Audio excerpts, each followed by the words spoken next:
There was a moment when the Rolling Stones weren't legends. They weren't untouchable. They weren't even sure they should continue existing.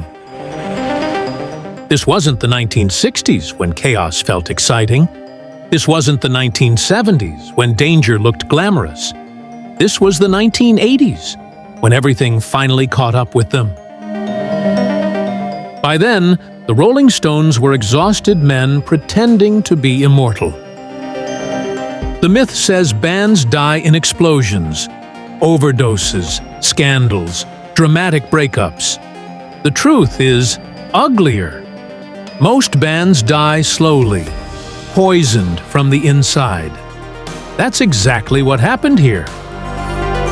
After conquering the world twice over, the Stones entered a decade they didn't understand and couldn't control. The culture changed. The sound changed. And worst of all, they changed separately. Keith Richards was no longer the romantic outlaw who survived everything. His addictions returned in a colder, more destructive form. Not inspiring, not rebellious, just unstable. The studio became unpredictable territory, where progress depended on whether he could even function. At the same time, Mick Jagger began pulling away, not subtly, not privately, but openly. The band that had once defined his identity now felt like a limitation. Instead of fixing what was broken, he looked for exits, solo deals, solo records, solo ambitions. What had once been tension became abandonment.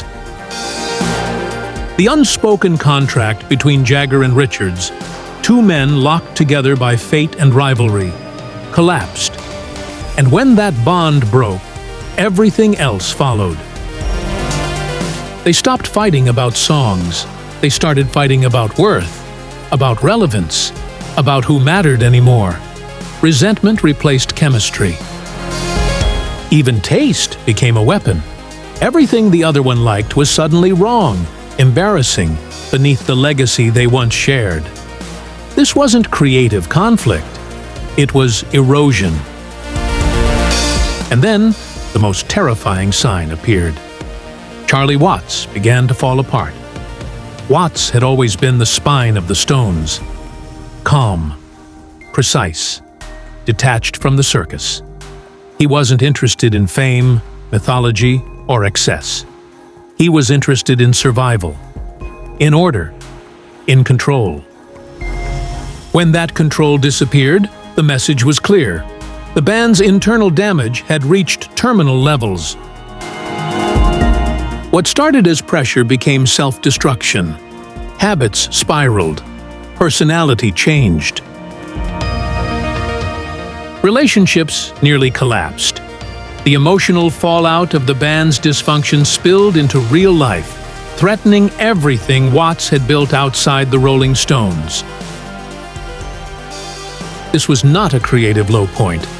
This was a human crisis. And from that wreckage came dirty work.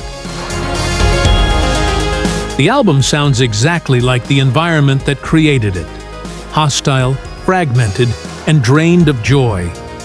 Not because the Stones lost talent, but because they lost trust.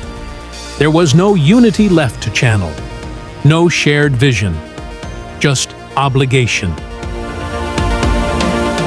Songs were recorded in isolation, both emotionally and physically.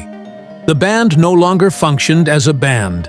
It functioned as a brand trying to survive its own members.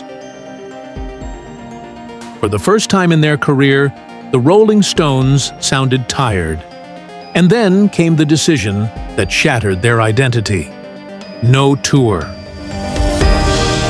For a group built on the road, refusing to tour was almost unthinkable.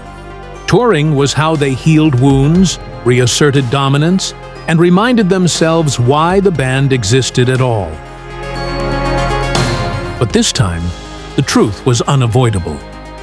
Putting these men on stage together would have been catastrophic. A tour wouldn't have reunited them. It would have exposed everything. Fight would escalate. Addictions would collide. Resentments would explode in public. The Rolling Stones weren't afraid of bad reviews. They were afraid of not surviving each other.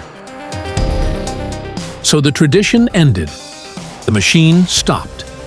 And for the first time, the Stones admitted, silently, that they were not strong enough to continue pretending.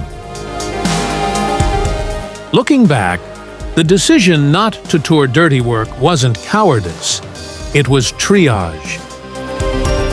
Because that tour wouldn't have been just bad, it would have been the end. What makes this era so disturbing isn't that Dirty Work is considered their weakest album, it's that it documents the exact moment the Rolling Stones almost chose extinction over endurance. They didn't nearly die in a blaze of excess. They nearly died from bitterness, ego, and emotional rot. And the most uncomfortable truth of all?